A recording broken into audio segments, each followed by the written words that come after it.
दिन सड़कों पर वसूली चल रही है। ठीक है, आपने अपनी तरफ से वसूली कार्यक्रम शुरू कर दिया है, लेकिन अस्पताल में बेड ना मिलने पर सरकार पर कितना जुर्माना होना चाहिए?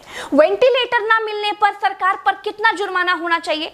कोरोना टेस्ट ना होने पर सरकार पर कितना जुर्माना होना चाहिए? शमशान में मुर्दा जलाने के लिए लकड़ियां ना होने पर सरकार पर कितना जुर्माना होना चाहिए? शमशानों में दिन दिन भर मुर्दा जलाने की वेटिंग के लिए सरकार पर कितना जुर्माना होना चाहिए?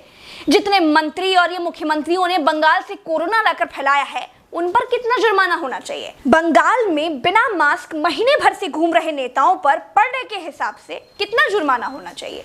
क्या सरकारों की कोई जवाबदेही बची है देश में? क्या सरकारों से सवाल पूछने वाला बचा है कोई देश में? क्या कोई पूछ सकता है कि 1 साल से देश कोरोना महामारी झेल रहा है, आपने पूरे देश में कितने नए हॉस्पिटल बनाए हैं? अगर नहीं बनाए तो क्यों नहीं बनाए हैं? क्या कोरोना आपदा में घिरे देश को 1000 करोड़ के नए संसद भवन की जरूरत थी? क्या देश को 300 करोड़ के नए बीजेपी दफ्तर की जरूरत थी? क्या देश को तत्काल 1100 करोड़ के राम मंदिर की आवश्यकता थी?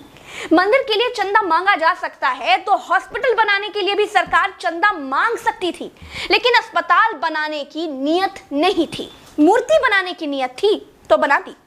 सरकारों ने अस्पताल नहीं बनवाए। क्या इस देश की पब्लिक सरकारों पर कोई जुर्माना लगाएगी? क्या कोरोना आपदा में देश को कुंभ सजाने की आवश्यकता थी?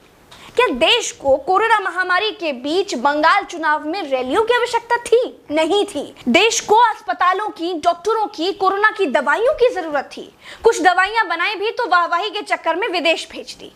आधे अधूरे टीकाकरण में देश अभी अटका हुआ है। और ये कैसा टीका बनाया है जिसे लगाने के बाद भी कोरोना हुआ जा रहा है? क्या कोई सवाल पूछेगा?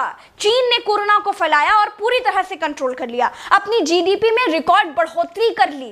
चीन से सब कुछ तो ले ही लिया है, सीख भी ले लो। देश में सब आत्ममुग्धता के शिकार हैं, सबको अपनी अपनी तारीफ चाहिए। कुछ ने तारीफ के लिए तो फौज पाल रखी है, और जिनका मन फौज से भी नहीं भरता है, उन्होंने तारीफ के लिए सूचना और जनसंपर्क विभाग बना दिए हैं। गाते रहिएगा ना, जनता का बैंड तो ऑटोमेटिक बज ही रहा है। जिनके अगल बगल से कोरोना से लाशें नहीं उठी है ना, वो मेरी बात को नहीं समझ पाएंगे। जो